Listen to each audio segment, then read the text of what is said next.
बोलिए सदगुरुदेव की जय, संत समाज की जय। मेरे आध्यात्मिक एवं व्यवहारिक जीवन के आत्म प्रेरणा स्रोत मेरे परम आराध्य सदगुरुदेव एवं सत्संग सभा स्थल में बैठे हुए मेरे धर्म प्रेमी सज्जनों, ममतामय माताओं बहनों एवं नन्हे मुन्ने प्यारे बच्चों,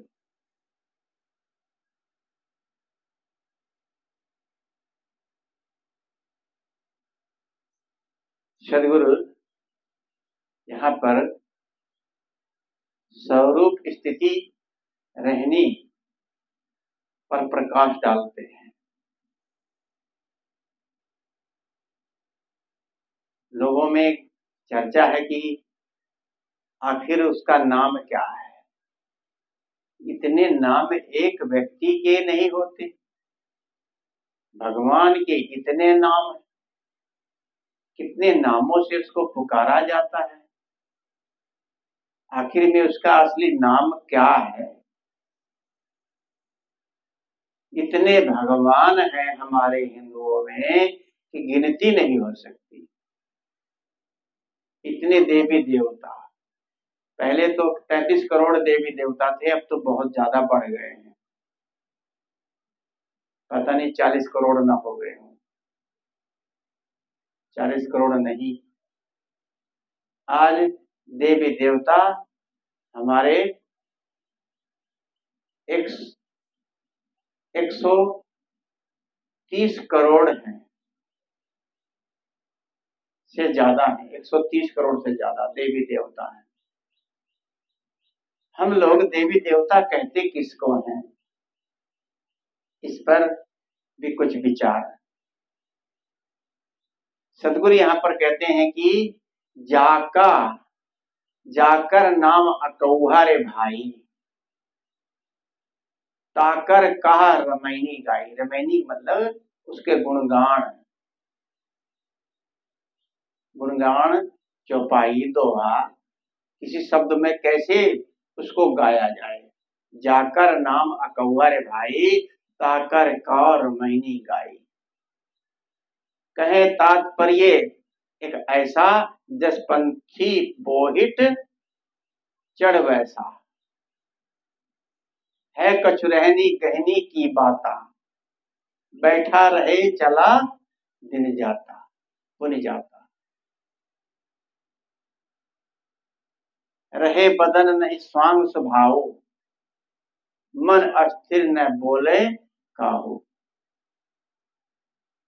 तन राता मन जात है, मन राता तन जाए, तन मन दोनों एक हो रहे हो, तब हंस कबीर कहा है। कितनी जबरदस्त ये रमैनी है। सदगुरु कहते हैं कि जाकर नाम अकौहा रे भाई, इसका कोई नाम ही नहीं है। अकहुआ, कहुआ मतलब जो कहा ना जा सके, मुंह से बोला ना जा सके, उसके बारे में क्या बताएं, किस शब्द से उच्चारण करें। वो है कौन? वो परमात्मा किसे कहते हैं? उसका नाम क्या है? कितने नामों से उसको पुकारा जाता है। लेकिन वो असली परम पिता परमात्मा परम आत्मा है। आत्मा भी एक शब्द है, वो अलग से चेतन स्वरूप है, जीव है, रूह है, एक करंट है, एक चेतना है। बस उसका नाम कुछ भी नहीं है। चेतना का कोई नाम ही नहीं, चेतन स्वरूप है। ये अजर अमर अखंड अविनाशी है।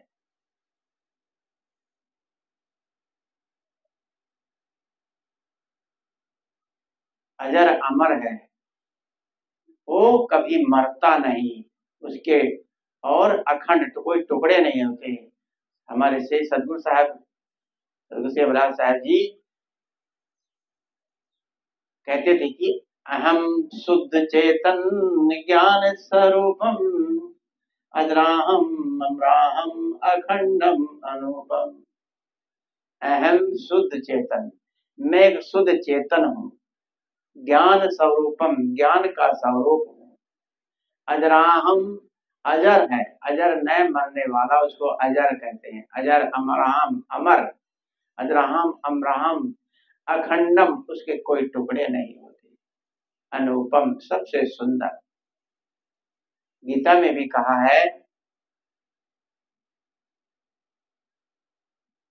पावक नैनानी छिद्राणी, ऐसा कुछ श्लोक है। विस्मित हो रहा है कि मुझे इस कोई आग अग्नि नहीं जला सकती, कोई अस्त्र शस्त्र नहीं काट सकते, पानी नहीं गला सकती। कौन है? आत्मा। आत्मा को गीता में भी ऐसे ही तो कहा गया है, मैं ही तो आत्मा हूं। जो बोल रहा है यही सब कुछ है। इसका बखान कैसे करें? जो सबको जानने वाला है, सबको देखने वाला है, तो उसका बखान किस मुंह से किया जाए? ये तो वही बात हो गई जैसे किसी को कहे कि आपने अपनी आंखें देखी हैं? कभी हमने अपनी आंखों को नहीं देखा। दर्पण की बात अलग है, दर्पण से उसका प्रतिबिंब दिखता है, हम पलट के अपनी आंखों को कभी नहीं देख पाते। यदि कहा जाए आप अपनी आंखों को देखने के लिए अपने हाथ पर रख करके इसको देखो, आंखों को निकाल लो और हाथ पर रख लो, रख कर उसको देखो, क्या आंख दिखाई देगी? जो देखने वाला ही निकल गया, उसमें से आंखें जो थी, जिसकी सत्ता से आंखें देखती हैं, उसकी सत्ता में आंख नहीं लगी है, आंख निकल गई। तो कैसे देखें? तो इसका मतलब कौन देख रहा? आंखें नहीं देखती, कान नहीं सुनते, जिह्वा नहीं बोलती, कोई स्पर्श शरीर का छू लो, करंट सा लगता, छूने से पता लगता है, तो स्पर्श। मर जाता तो स्पर्श करो, पता लगेगा? उसको कुछ भी नहीं पता, न सुनाई देगा न दिखाई देगा। तो सुनने वाला, देखने वाला, बोलने वाला, छूने वाला, जो स्पर्श का महसूस करने वाला, वो रहा ही नहीं। तो कैसे उसको आंखों को गद्दी पर रख के कैसे देखें? तो ऐसे ही हम अपने आत्मा को कैसे देखें? वो खुद ही तो सबको देखता है। जो सबको बहुत गहरा प्रश्न है कि बहुत ही, कि जब हम स्वयं सबको देखते हैं, जानते हैं, स्वयं सबको देखने जानने वाला स्वयं को कैसे जान पाएगा? वो तो सबको देख रहा है ना अपनी नजरों से, चेतन सत्ता से, तो स्वयं को कैसे देखेगा? स्वयं मैं एक सत्ता हूं, चेतना हूं। तो सदगुरु कहते हैं कि ये भाई, जिसका नाम कथन में नहीं आता, उसको क्या क्या लोग कीर्तन करते हैं, वंदना करते हैं, अपना इष्ट मान मान करके उसका स्मरण करते हैं, उसको उसको अनामी कहा जाता है, जिसका कोई नाम ना हो। सदगुरु कहते हैं जिसका नाम अकौवा है, उसकी प्रार्थना भोग मोक्ष उससे मांगे। कैसे मांगे? जिसका कोई नाम ही नहीं, कैसे पुकार करके उससे भोग मोक्ष मांगने? बहुत ही ये हंसी का विषय है। हम स्वयं से स्वयं को मांगते हैं।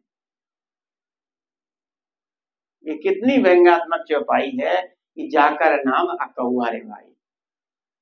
साकर काव रमैनी गाई। उसका कौवा, उसका कोई नाम ही नहीं है, तो उसके बारे में हम क्या बताएं। परमात्मा, भगवान, मोक्ष, निर्वाण पद प्राप्त कर लेना आदि सारे शब्दों को का तात्पर्य क्या है? दुखों से छूट जाना, अत्यंत दुख का छुटकारा पाना, और यह रहनी कहनी की बात है। क्या तात्पर्य?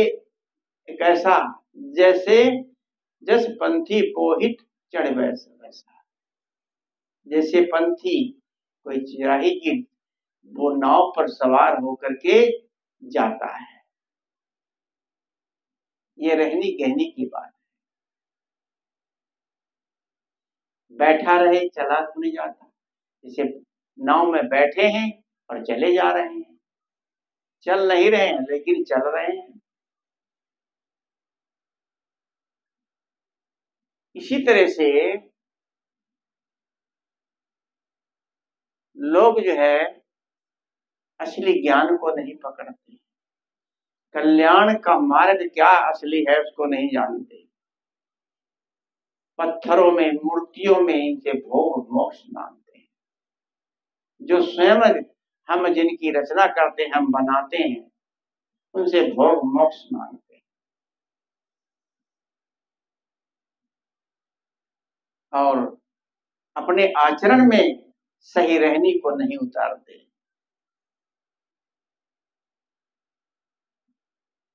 कबीर साहब का जो सौदा है बहुत ही महंगा है, बहुत महंगा। जैसे कोई सामान बाजार में, आज तो चाइनीज चीजें चल गई हैं, चाइनीज मोबाइल, चाइनीज बहुत चीजें चल गई हैं कि बहुत सस्ते सस्ते सामान है, लेकिन कहते हैं कि सस्ता रोवे बार बार और महंगा रोवे एक बार। तो कबीर साहब की वाणी ऐसी है, वो बहुत महंगी है। महंगी का मतलब उसके अंदर परिश्रम मेहनत तो है, लेकिन अगर कबीर साहब के बताए ज्ञान पर हम लोग चल जाए, उस सच्चाई पर चल जाए, तो समझ लो कल्याण हो जाए। कबीर साहब की वाणी में जैसे दूध, प्योर दूध होता है ना, उसमें घी ही घी होता है, ऐसे ही सदगुरु कबीर साहब की वाणी में ज्ञान रूपी घी ही घी भरा है। लेकिन लोगों में आजकल नशा बहुत चढ़ गया है, नशे में हर आदमी नशे में है।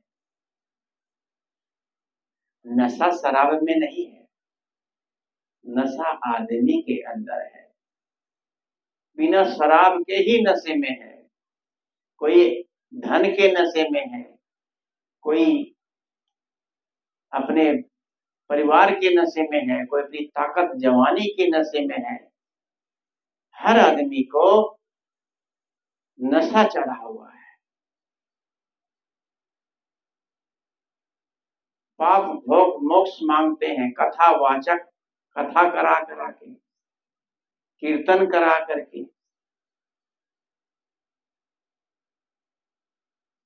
अपने आचरण में नहीं उतारते।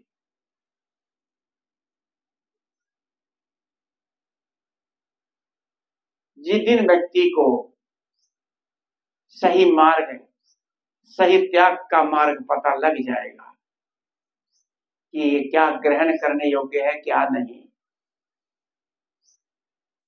यह तभी कुछ रहनी गहनी की बात उससे बताई जा सकती है। बैठा रहे और चला पुन जाता, वो बैठे ही एक ही जगह पर अपना कल्याण मुक्ति का काम कर सकता है। रहे बदन नहीं स्वांग स्वभाव। लोग स्वांग रचते हैं, खूब तिलक लगाते हैं, बड़े बड़े बाल रखते हैं, वेश बनाते हैं, लाल कपड़ा, पीला कपड़ा, सफेद कपड़ा, काला कपड़ा, पता नहीं कितने कितने रंग रंग के भेष बनाते हैं, रंग बिरंगे जटा जूट बन करके आडंबरवादी बड़े बड़े सिद्ध कहलाते हैं। ये तड़क भड़क का वेश न बनाए। ये पूजवाने के लिए वेश बनाते हैं कि मेरे को पूजे लोग, देखते हैं मैं अच्छा लग रहा हूं नहीं, अच्छा वेश तिलक चंदन बढ़िया लगा है कि नहीं।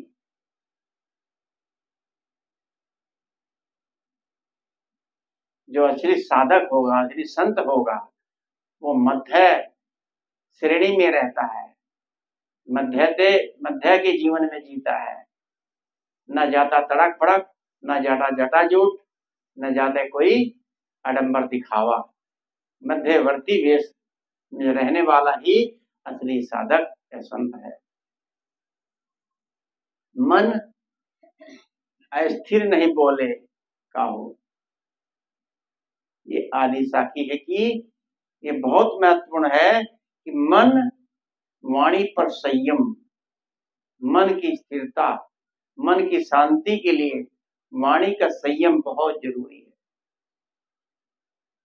ज्यादा बोलना, ज्यादा खाना, ये दुखदाई बन जाता है। अति का भला न बोलना, अति की भला न परसना, अति की भली न दूर। इसलिए थोड़ा बोले, कम बोले, जितने में काम चल सके मौन रहें। आप 80% मौन रहें तब भी काम चल सकता है। ज्यादा बोलने वाला झूठ भी बोलता है, ज्यादा बक बक करने वाला गलत शब्द भी बोलता है, क्रोध भी आ सकता है। इसलिए मन को संतुलित बना के रखें। मन पर जिसका अंकुश होगा, मन जिसका संयमित होगा, कहा तन मन और वाणी, जिसका तीनों पर संतुलन बना रहेगा, वही अपना कल्याण अपने स्वरूप में स्थित हो सकता है। तभी सद्गुरु ने कहा कि तन राता मन जात है, मन राता तन जाए। यदि तन मन दोनों एक हो रहे तो हंस कबीर कहा है तन राता, तन यदि हमारा स्थिर है, मन स्थिर है, तन राता, मन यदि स्थिर नहीं है, तन को स्थिर करके साधना करने को सीधे कमर करके आंखें बंद करके ड्रामाबाजी करते हैं कि ध्यान में बैठे हैं, लेकिन मन भाग रहा है। अगर मन भागता है तो तन भी भागता है। मन कहीं गया, विचार बनाया कि आज वहां चलना है, ये करना है, मन में कुछ भी उपद्रव आ जाता है तो आदमी का न तन स्थिर रहता है, न मन स्थिर रहता है। शरीर की सारी इंद्रियां जब कहीं आसक्त हो जाती हैं, मन दौड़ता है। मन जहां आसक्त होता है वहीं शरीर जाता है।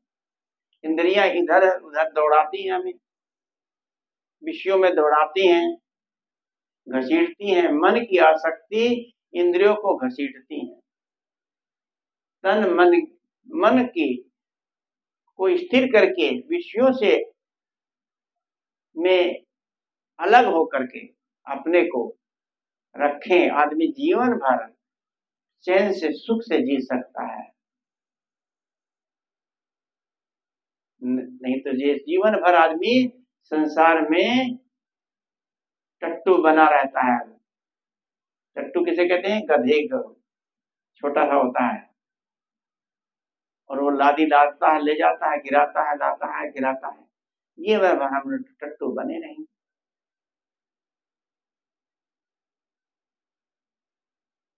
उसका जीवन कभी सुख में नहीं हो सकता।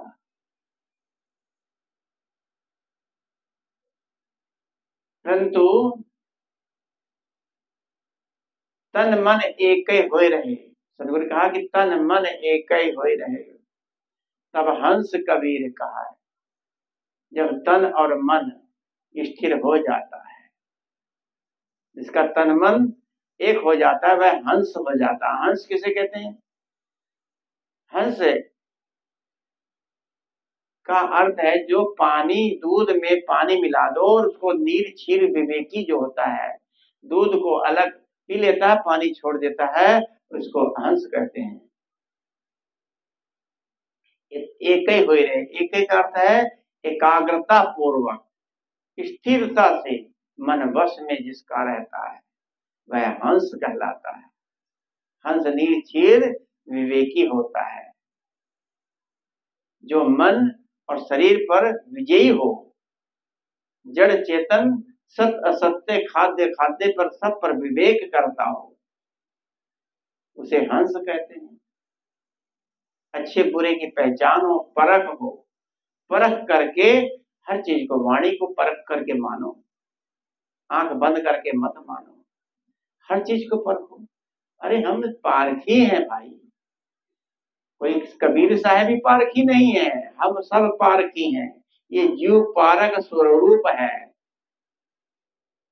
हमें कोई गलत चीज खाने को दे दे तो उसको देखेंगे ना, अरे मुंह में थोड़ा सा कोई कुछ चला जाता है तुरंत निकालते हैं, रखते हैं, देखते हैं क्या है, कंकड़ है, पत्थर है, बाल है, क्या है, क्या ऐसे आंख बंद करके खा लेते हैं? ये जीव पारखी है। गंदी सड़ी सब्जी फल फ्रूट कुछ भी खाते हैं, उसमें जब कोई खुशबू गलत आती है, खराब खाना गला रहता है, उसको काट के निकाल के फेंक देते हैं। तो हम पारखी नहीं है? हर आदमी पारखी है। तो हंस बने। हंस का मतलब स्वच्छता की पहचान करने वाला। संस्कृत भाषा में अहम स अर्थात विसर्ग लुप्त हो गया, हंस शब्द बन गया। हंस शब्दों को, हंस को ब्रह्म, राम, मोक्ष, निर्वाण पद शब्दों आदि में लोग खोजते हैं। ब्रह्म, ये सब शब्द जो है बनाए जाते हैं। कोई शब्द, एक शब्द के कई कई अर्थ होते हैं। शब्द, सदगुरु कहते थे, शब्द सैर करते हैं, शब्द चलते हैं। किसी जमाने में किसी शब्द का अर्थ कुछ और होता था। हर शब्द का अर्थ हर समय में अलग अलग होता रहता है। हरि माने घोड़ा गधा भी है, हरि माने भगवान भी है, हरि माने मोर भी है, हरि माने सांप भी है, हरि माने मेंढक भी है। हरि का अर्थ बहुत है। पानी है, वाटर है, जल है, नीर है। शब्दों के अनेक समय से अनेक नामों से पुकारे जाते हैं। शब्द सैर करते हैं, शब्द स्थिर नहीं रहते। इसलिए सब शब्द जो है एक सब कृत्रिम है और कुछ भी उसका नाम है ही नहीं, वह तो अनामी है।